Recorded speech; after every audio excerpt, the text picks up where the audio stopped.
So at this point, my videos are going to be coming in a specific order because I want to make sure that I'm not sharing anything that isn't safe.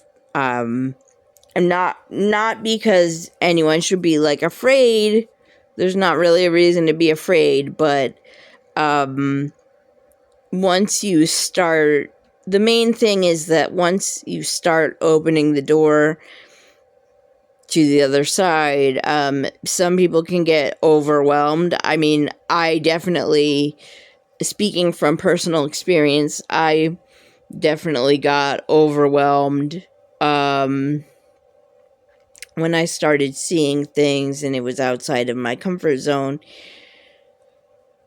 Which for me, this was, I had experiences that were not visual when I was younger than this, but I started having visual experiences when I was 8 years old. And so I put up boundaries that were comfortable for me. So the whole thing is there is a boundary, sort of a boundary, like some people call it the veil. Excuse me. Some people call it the veil.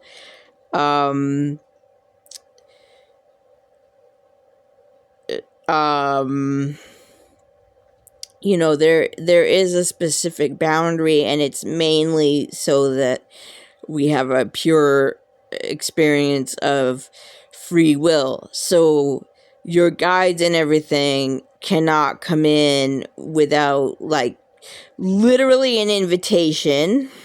I mean, they can help you and stuff, but you actually have to say, hey, guides, help me. Or, hey, guides, you're invited into my life. So your spirit guides would never do anything to you to, like, scare you or cause, you know, undue distress, and they do know you very well.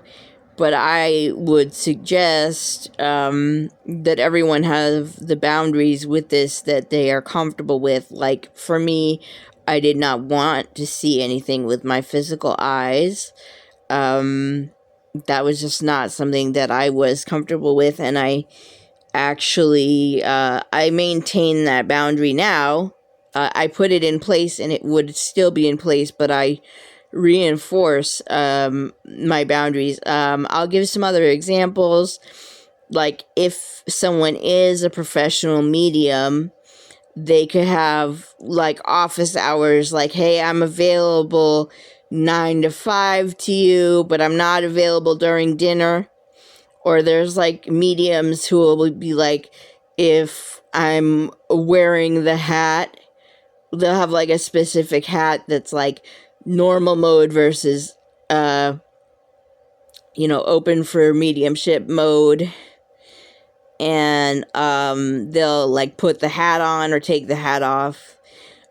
We are allowed boundaries. I mean, another boundary, a lot of people will say, you can come and see me, but you can't come in my bedroom.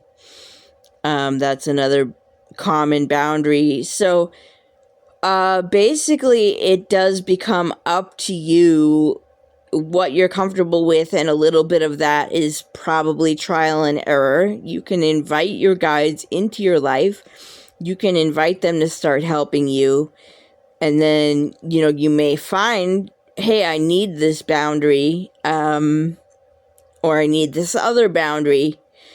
And so I just want to put that on your radar. It's perfectly normal to set a boundary around this. Another one that I just remembered that I was taught by one specific person was you can have, like, a doorway.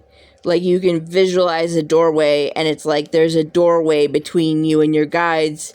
So that way, like, if you're overwhelmed or something, you can be like, I'm going to shut the door for a while, or I'm going to shut the door while I sleep, something like that. You could visualize the door. You could just say, like, I have a door between me and you, and I'm going to close the door when I sleep. Because a lot of people think, oh, you have to be able to visualize, or you have to be able to use this certain sense to get this stuff done, and it's not true. It always unfolds in the way that is gonna work with your senses, because there are disabled mediums, and they may, I mean, for me, I have a visual impairment which actually helps me with mediumship, but I am able to visualize, but also, like, the mind's eye and hearing in the mind are not really exactly like hearing with your physical eyes and your physical ears. And I may add that to the list of videos to explain that in a separate video. But in any case, it's perfectly normal to figure out what your boundaries need to be serious about them. Your guides will be serious about them because they respect you. But it is important. And another important boundary is that, well, for me, because of other experiences I've had, I only allow in my guide team and angels. I don't do private readings. Even though I am a medium, I don't allow just like anybody's family members to like show up at my house. So I have a boundary that only my guides and angels are allowed in my personal like living space. Or, you know, if I called more angels, those angels would also be allowed. But I have a very strict boundary that, like, you know, people's random relatives are not just showing up on a daily basis to my house, because I'm not someone who does private readings for mediumship. Yeah,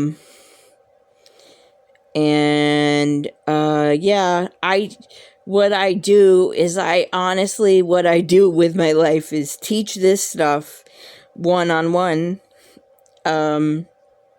not professionally, just as it happens that I meet people who need to learn it. So, in any case, I hope that's helpful, so please keep boundaries in mind.